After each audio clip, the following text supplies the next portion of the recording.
والسماء ذات البروج واليوم الموعود وشاهد ومشهود قتل أصحاب الأخدود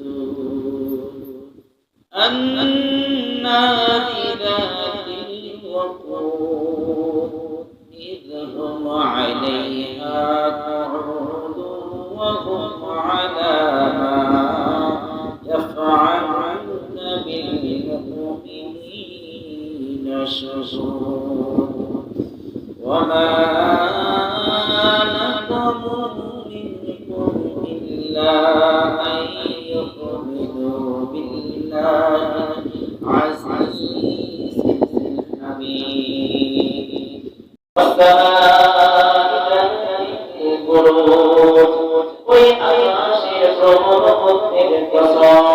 واليوم الموعود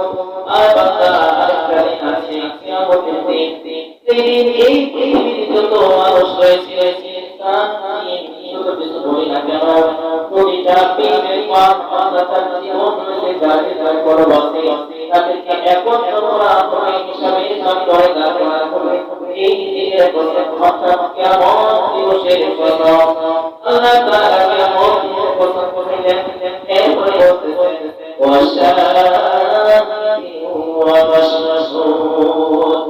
তোমাদের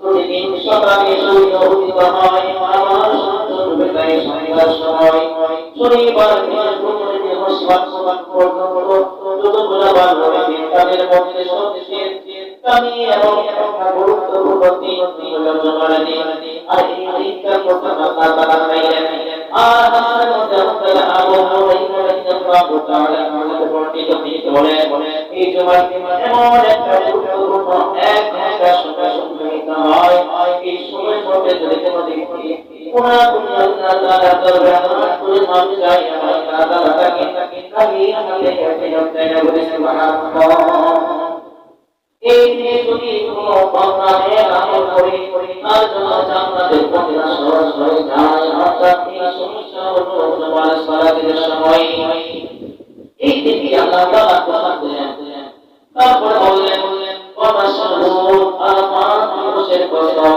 বান্দা আরেকটা কসম দিলাম আল্লাহর দিনের কসম এই দুনিয়া থেকে যত মানুষ সংসাতুল মুকাররামায় হজের উদ্দেশ্যে যাবে প্রতিটা হাদিস হবে চমৎকার আমাদের মধ্যে অবস্থান করা যদি কোনো ব্যক্তি দুনিয়ায় হোক আমাদের মধ্যে অবস্থান না করে আল্লাহ তাআলা বলে ওই ব্যক্তির মত আমি কবুল করব না এমন একটা গুরুত্বপূর্ণ জায়গা আমাদের মধ্যে এই আমাদের মধ্যে কসম চাইলেন একটা নয় দুইটা নয় চারটি কসম চাইলেন আল্লাহ তাআলা বলেন আল্লাহ তাআলা বলতেছেন আকাশের রহমতের কসম তারপরে বলতেছেন এইভাবে চারটি কসম আল্লাহ তাআলা বলেন বলতিনা আসহাবুল উখদুদ আর বান্দা চারটি কসম বলে বান্দা ওই উখদুদ কথা বলতো পরিওয়ালা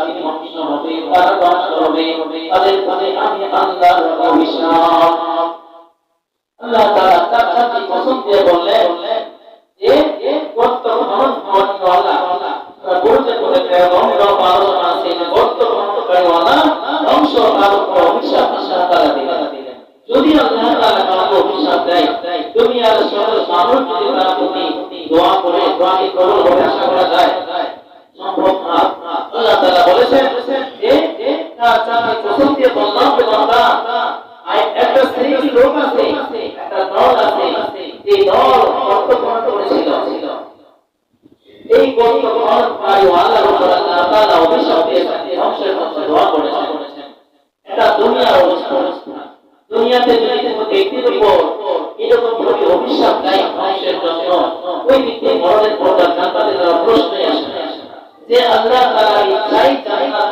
আল্লাহ তাআলার ইচ্ছাই জাহান্নাম ওই আল্লাহ তাআলার ইচ্ছার বাইরে তো জান্নাতে যেতে পারবে না যদি আল্লাহ তাআলা দুনিয়াতে হয়তো কি ঘোষণা দেয় সে অভিশাপ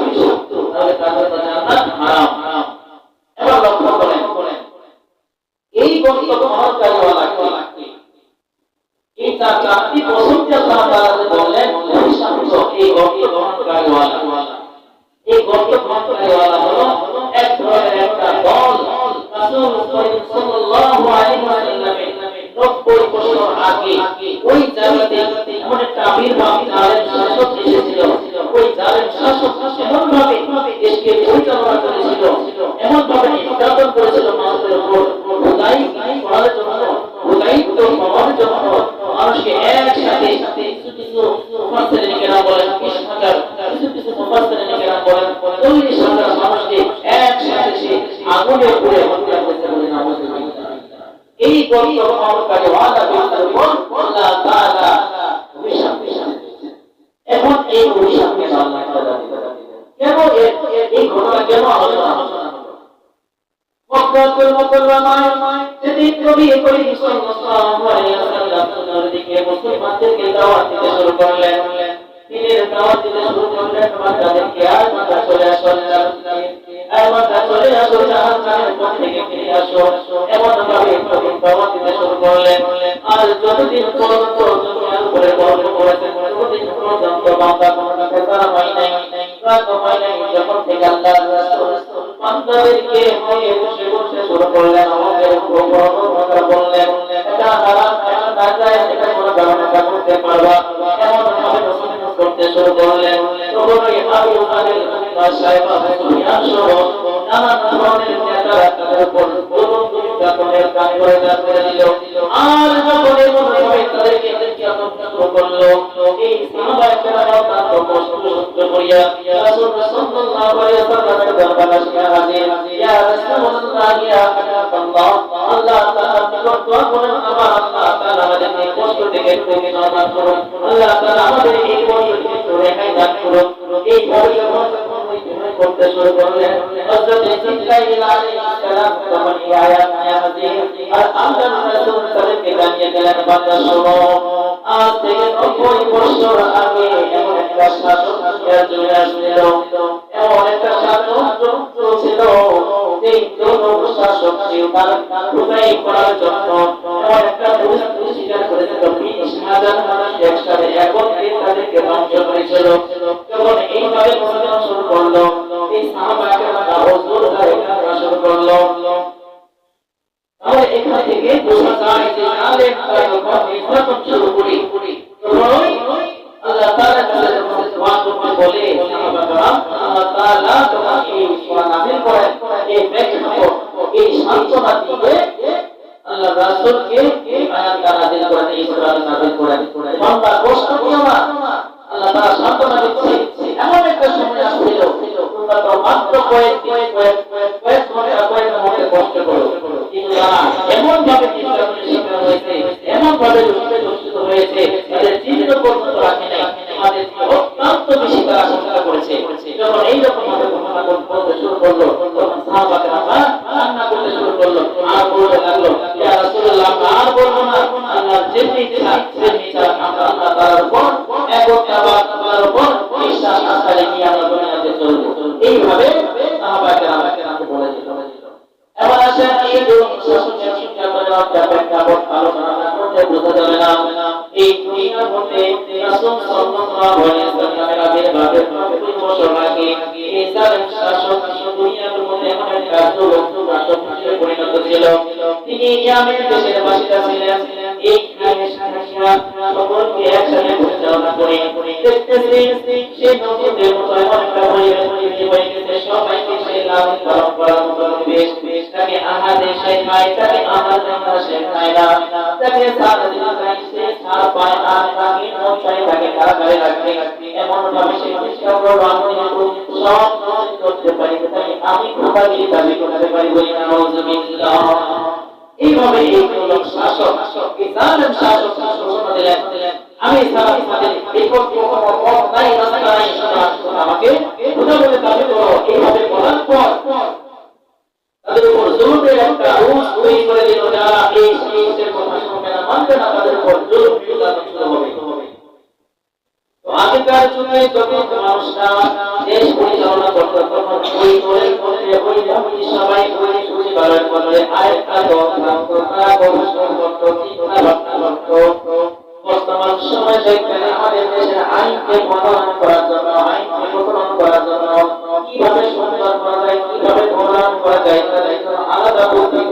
রয়েছে। এই প্রতিযোগিতা চিন্তা ভাবনা করে কিভাবে এই আইডিয়া ব্যবহার করলে সকলের জন্য উপকার হবে। আগেকার জামানায় এমন একটা দল ছিল, তাদেরকে বলা হয় জাদুকর। এই জাদুকররা যে কোনো বিপদে আপদে আগার পাশে দাঁড়াইতো, যে কোনো সমস্যা হলে তারা এই সমস্যার মধ্যে জাদুর মাধ্যমে তাদেরকে উদ্ধার করত। নানান ধরনের ভৌতিক মানুষকে প্রদর্শন করত, আর তারা একসময় বিজয়ী লাভ করত। ওই রাজার দরবারে এমন একটা রাজা, এমন একটা জাদুকর ছিল, এমন একটা জাদুকর ছিল, সেই জাদুকর বিপদ হয়ে গেল। যখন বিপদ হয়ে যায় তখন সে রাজাকে বলতো, এই রাজা মশাই আমি তো বৃদ্ধ হয়ে গেলাম, আর বেশি সময় বেঁচে থাকতে পারবো না, তবে আমি মারা যাওয়ার আগে আপনি যদি পারেন আমাকে মেধাবী ছাত্র মেধাবী ছেলে দেন, ওই ছেলেকে জাদু বিদ্যা শিক্ষা শিখবো, আর এই জাদু বিদ্যা শিখিয়ে আপনাকে ভবিষ্যতে রক্ষা করবে, আপনাকে উপকার করবে বিপদ আপদ থেকে। তখন এইভাবে এই কাজটা করা যায়। এক পর্যায়ে ঘোষণা দিয়ে দিল যুবক, এই যুবককে প্রতিদিন সকালে আসার কথা বলা হলো জাদুঘরের কাছে, এবং বিকাল বেলা তাকে যাওয়ার জন্য নির্দেশ দেওয়া হলো। প্রতিদিন এইভাবে এই ছেলেটা জাদুঘর বিদ্যার নিকটে জাদু শেখার জন্য এই জাদু শিখতে আসে। আসার পথে হঠাৎ দেখে এক ব্যক্তি আল্লাহ তাআলার বিষয়ে আলোচনা করতেছে। বেশ কিছু লোক বসে আছে, আর তাদের সাথে একটা হুজুর টাইপের লোকের বাড়ি, তিনি নানান বিষয়ে আলোচনা করতেছেন। এই ছেলেটা ওই মাঠে গেল, কথাগুলো শুনতে খুব ভালো লাগলো, সে খুব আনন্দ পাইল, কথাগুলো তো সুন্দর, খুব ভালো লাগলো। সে ওইখানে দেওয়ার জন্য 10 মিনিট হয়ে গেল। 10 মিনিট পরে বাড়িতে যায়, আবার পরের দিন আসে, আসার সময় দেখে সেইখানে উপস্থিত চলে সে আবার সেইখানে অপেক্ষা করে আবার কিছু সেখানে শুনে। এইভাবে আসা যাওয়ায় 9টার সময় সে 10-20 মিনিট আধা ঘন্টা করে বাড়িতে যখন যায়, মা বাবা যখন জিজ্ঞাসা করে জীবিত না কেন বাবা, তখন এই সন্তান দেয় জাদুকর আমার মাস্টার মধ্যে আসতে দেরি করেছে, একটু বৃষ্টি দেখি এজন্য আসতে পারি নাই তা বলেছে। আবার বাড়ি থেকে যখন জাদুকরের কাছে যায়, যখন একটু দেরি হয় তখন ওই জাদুকর বলে বাবা দেরি করেছে কেন? এই যুবক বলে বাবা মা আমি মানে ছিল আসতে পারি নাই, এই সময় একটু দেরি হয়ে গেছে। এইভাবে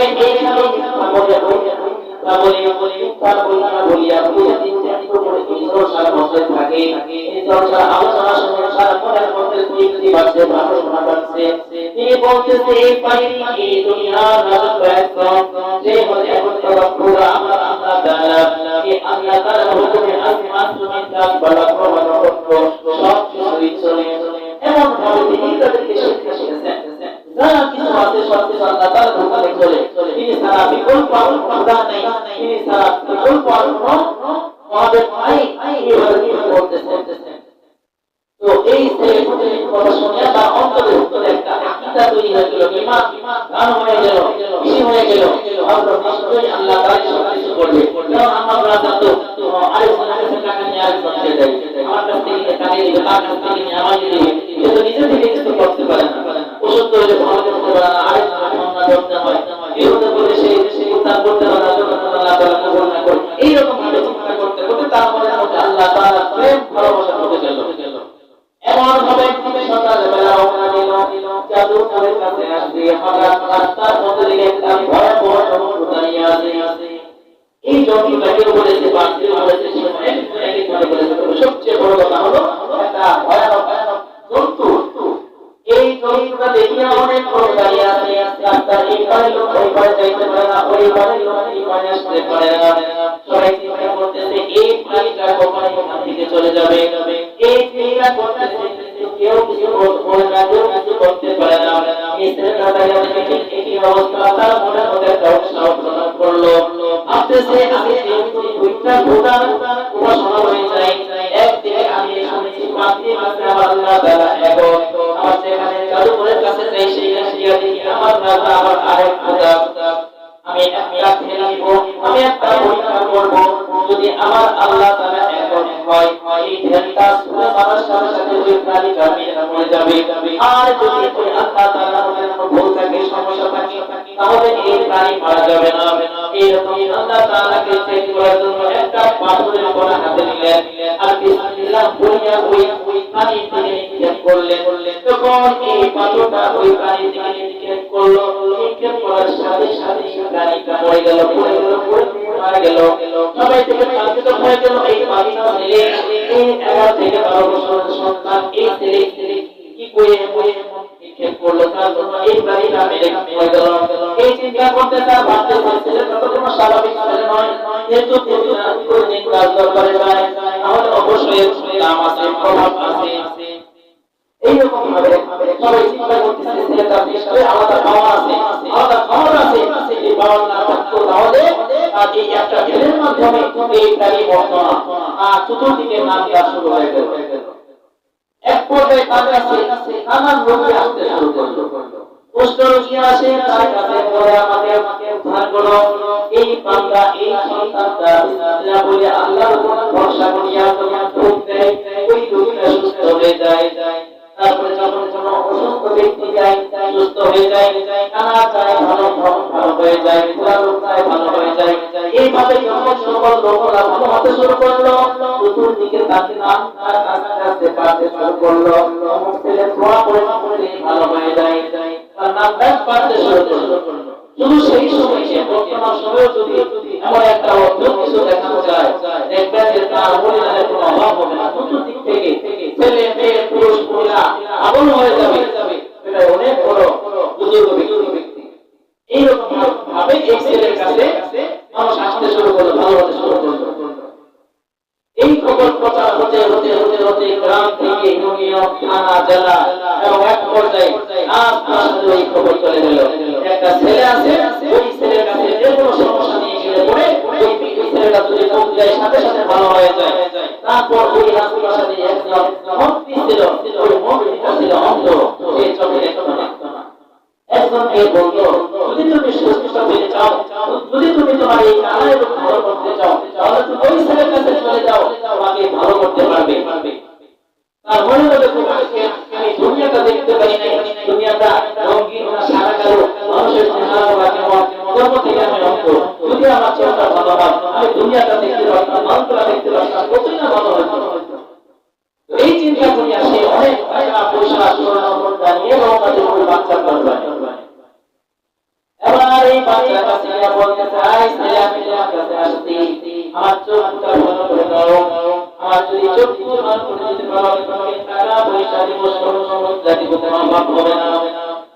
এই সময় বলতেছে, আমি তো চোখ ভালো করতে পারি না, চোখ ভালো করার কোনো ক্ষমতা আমার কাছে নেই। আবার এবার মনে বলতেছে, তাহলে মানুষের যে বলে ভালো করো, কুষ্ঠ রোগীকে ভালো করেছো, অসুস্থতাকে ভালো করেছো, বিপদ থেকে উদ্ধার করেছো, বাদ করেছো, এরকম প্রাণী থেকে উদ্ধার হয়েছে, এই কথাগুলো কি মিথ্যা? এবার এই সন্ধান করে যে না, এগুলো মিথ্যা, সব সত্য, তবে এই কাজগুলো আমি করি নাই, এই কাজগুলো করেছে আমার দাদা। বলে সুবহানাল্লাহ। এইভাবে বলে এই কাজটা আমি করি নাই, কে করেছে? আমার আল্লাহ করেছে।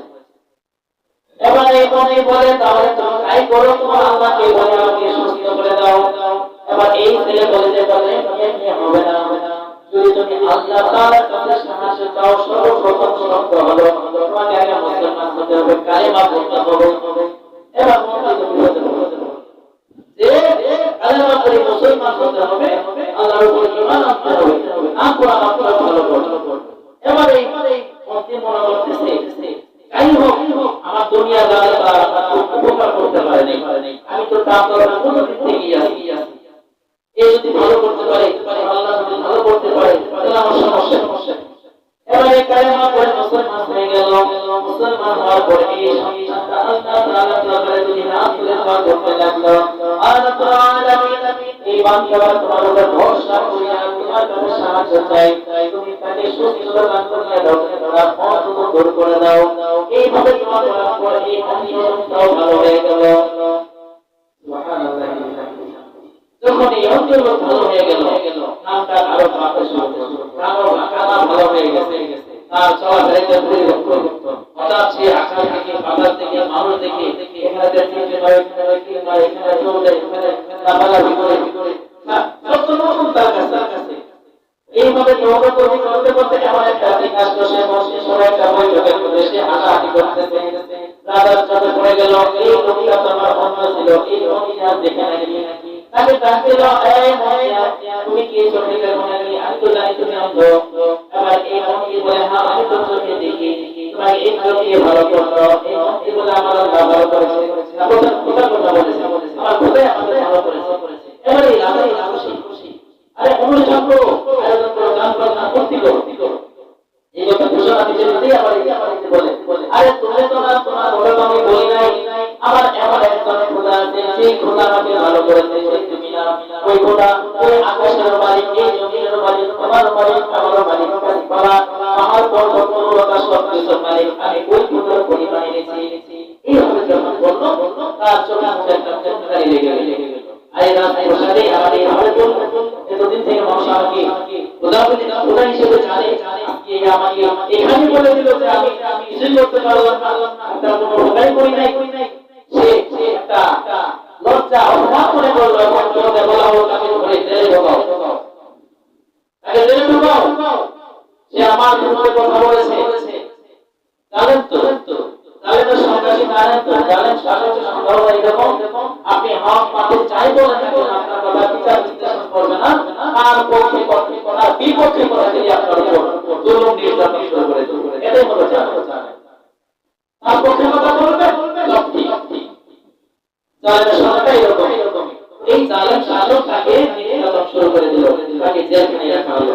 এইভাবে কেটে চলতে তার কাছে গেল, এই মনে তোমার কাছে জানতে চাই, তুমি এই ক্ষমতা কার কাছে শুনলা, ক্ষমতা কার কাছে পাইলা, কার কাছে শিখলা, এই আল্লাহ তাআলার পরিচয় কার কাছে জানলা। এবার এই লোকটা বলতেছে, আমি একটা যুবকের কাছে শিখেছি।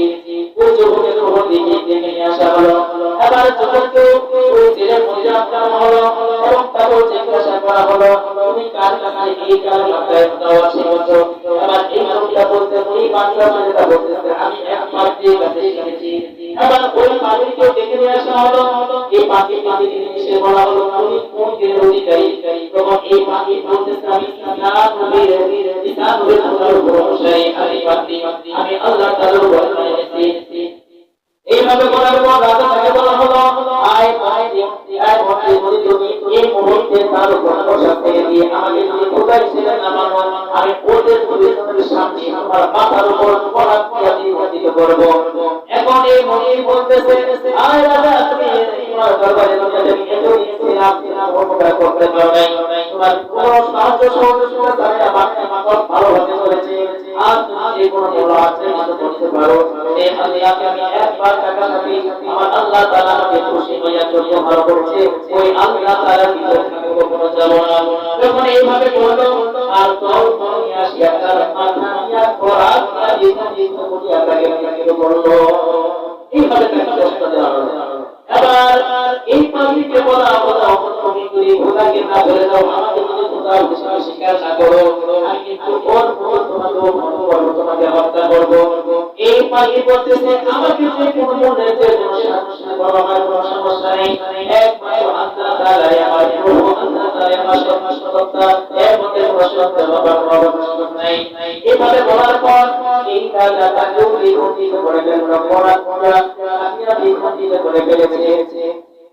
তাকে হত্যা করা হলো, আর ওই যে মন্ত্রী ছিল তার মন্ত্রীকেও হত্যা করা হলো।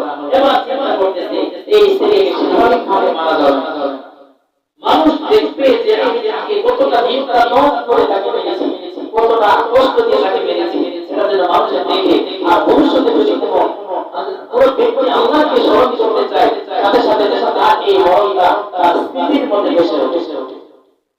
এবার পরে তার সবাইকে দাওয়াত দিয়ে হত্যা করলো। আর বলা হলো, এই দলের লোক যে কোন একটা বাহিনীকে বলা হলো, তাও তুমি এই বাচ্চাটা ওই পাহাড়ে নিয়ে যাবা, আর ওইখানে গিয়ে তার হাত বাঁধবা, চোখ বাঁধবা, পা বাঁধবা, বাঁধবা, ওই পাহাড় থেকে ছেড়ে দিবা।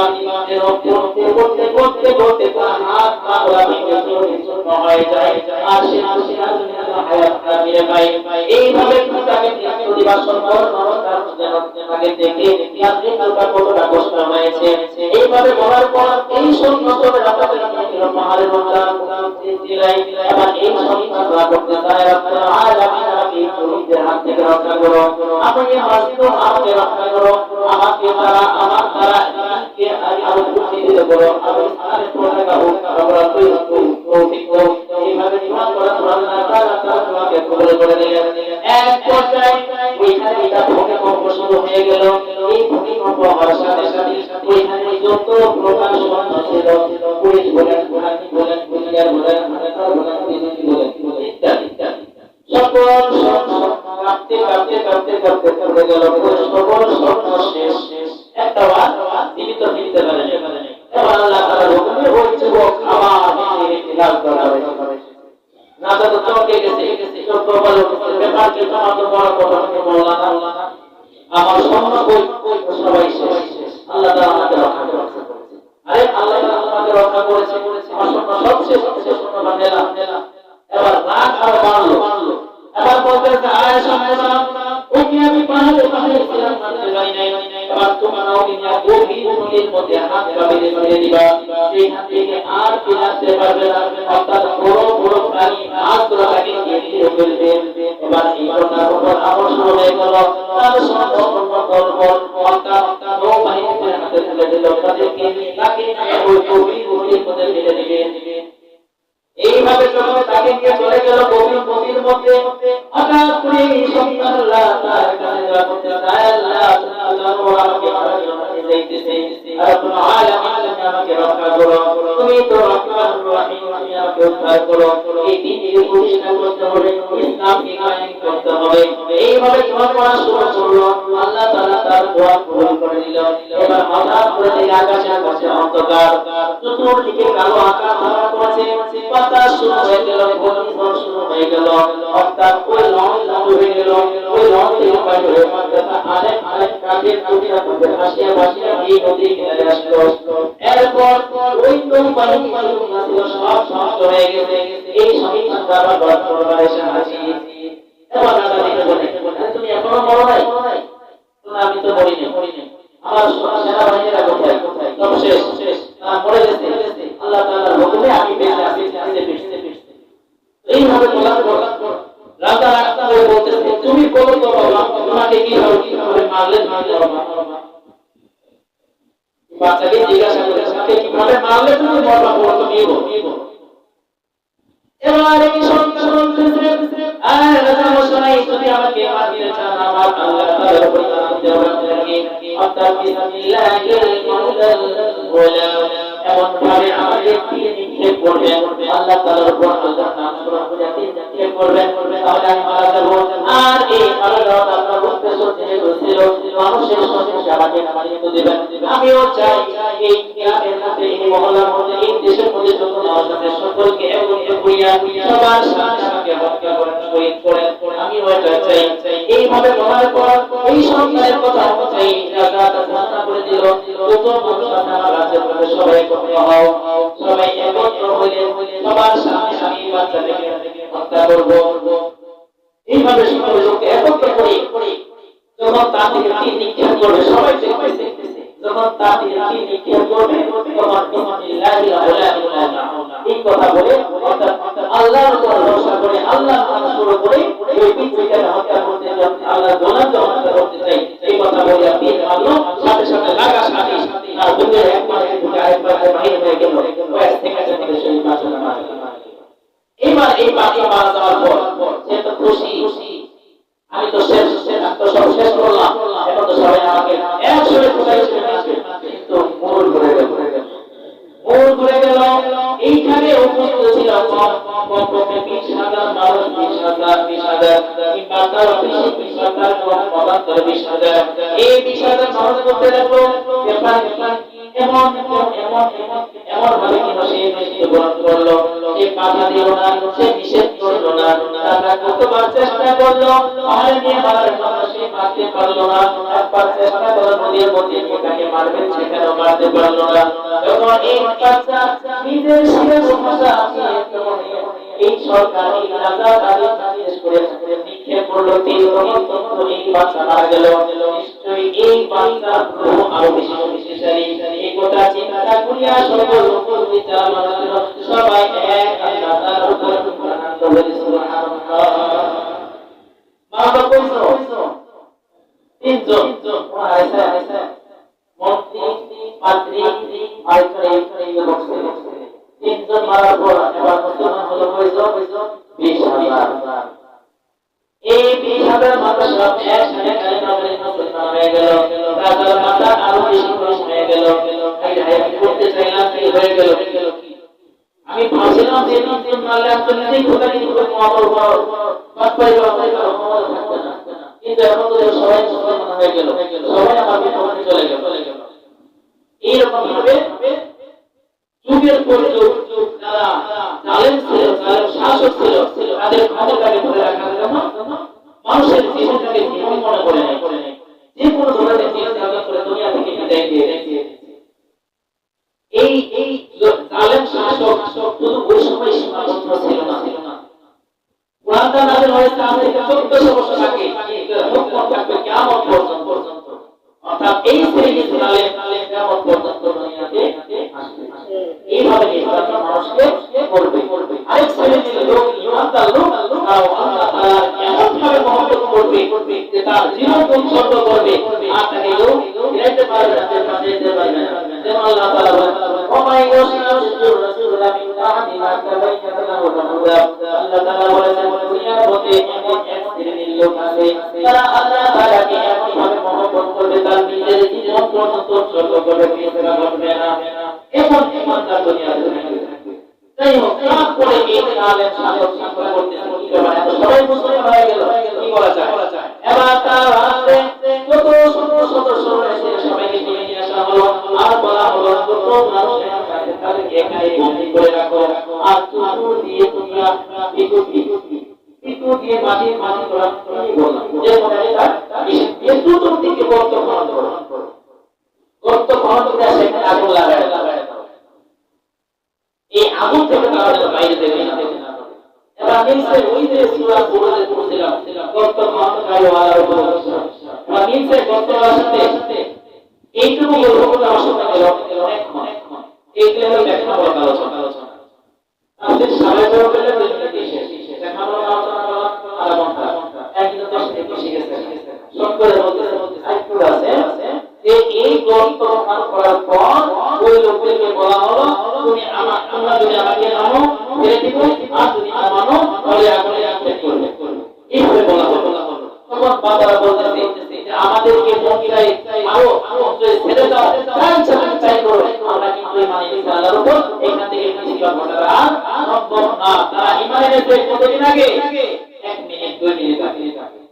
2 মিনিট পরীক্ষা করা হচ্ছে। 2 মিনিট পর পরীক্ষা শুরু। আর কেমন ইমান ছিল, তার কেমন ইমানের মজবুতি ছিল, ইসলাম বলে নাই। এইভাবে ওই গর্তের মধ্যে আগুন দেওয়া হলো। আগুন দেওয়ার পর একজনকে ধরা হচ্ছে, বলা হচ্ছে আমাদের সরকারকে তুমি খোদা মানো না মানি না, তাকে আগুনে ফেলাচ্ছে, তুমি মানো না মানি না, আগুনে ফেলাচ্ছে। এইভাবে যত মানুষ আছে সকল মানুষ তাকে আগুনের মধ্যে ফেলানো হলো। সর্বশেষ একটা মহিলা আছে, ওই মহিলার কোলে একটা নাবালক সন্তান তোদের শিশু। এই মহিলা চিন্তা করতেছে আমি আমার নিজের জীবন উৎসর্গ করবো, কোনো সমস্যা নেই, কিন্তু আমার এই কুলে দুধের বাচ্চাকে নিয়ে আগুনের মধ্যে ছাড়ছি।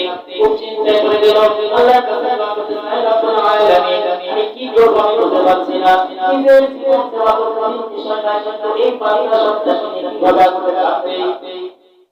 যখন এইভাবে চেষ্টা করতেছে বাচ্চা দৌড়াইয়া তার কাছে আসলো, বলতে যায় বলে আমি তুমি ওই আল্লাহর উপর ঈমান আনলে আমাকে মানবা, আর যদি তুমি আমাকে মানতে তোমাকে রক্ষা করে দিব। যখন এই কথা বলতেছে আল্লাহ তাআলা বলেন এই দিনের বাচ্চা মুখের জবান চলে গেল, কে বলে দিল ভাই? আল্লাহ তাআলা বলে দিলেন। এইভাবে যুগে যুগে সত্যকে মানুষের মধ্যে প্রকাশ করেছে। এবার এই বাচ্চার মুখের ভাষা এসেছে, বাচ্চা বলতেছে আমার খবরদার ওই জালেম শাসকের কথা তুমি শুনিও না। আমি দেখতেছি ওইখানে আগুন, কিন্তু আগুনের মধ্যে থাকতে ইউসুফ আলাইহিস সালাম যখন এরকম জুলেখার দরবারে কান্দাই গেল, ঈদের পোশাক ফিরে জুলেখা এগুলো তো সূরা ইউসুফের মধ্যে লম্বা ঘটনা আছে। ঈদের পোশাক নিজেই ফিরে ইউসুফ ইউসুফের উপর দোষ দিল, ইউসুফ সাক্ষী পেল না, তারপরে একে সম্বোধন করছিল সাক্ষী হিসেবে একটা নাবালক, ওই বাচ্চা আল্লাহ তাআলার হুকুমে মুখের ভাষা উঠে গিয়েছিল এবং তাকে রক্ষা করেছিল। ওই সময় ওই বাচ্চা আল্লাহ তাআলা এমন একটা হুকুমের দাওয়াত যখন খুলে দিলাম ওখানে বলো, যখন এই বাচ্চা তার মাকে বলতেছে মা তুমি আর দিন করিও না, এখানে দেখা যায় আগুন, আমি দেখতেছি ওই আগুনের মধ্যে তোমার চামড়া আমার চামড়া, এই কথা বলার পর আর এই মহিলা বিধি করে সাথে সাথে এলাম আগুনের মধ্যে পড়ে গেল। সুবহানাল্লাহ। এই জালেমের নির্যাতনে এই 20,000 মানুষ একসাথে ধ্বংস হয়েছে, একসাথে শহীদ হয়েছে। এই শহীদের পিছনে উদ্দেশ্য কি? আল্লাহ তাআলা বলেছেন ইয়া আইয়ুহাল্লাযীনা আমানু তাকুল্লাহা হাক্কা তুকাতিহি ওয়া লা তামুতুন্না ইল্লা ওয়া আনতুম মুসলিমুন। আর বান্দা দুনিয়াতে এমন ভাবে ইমান আনো, আমাকে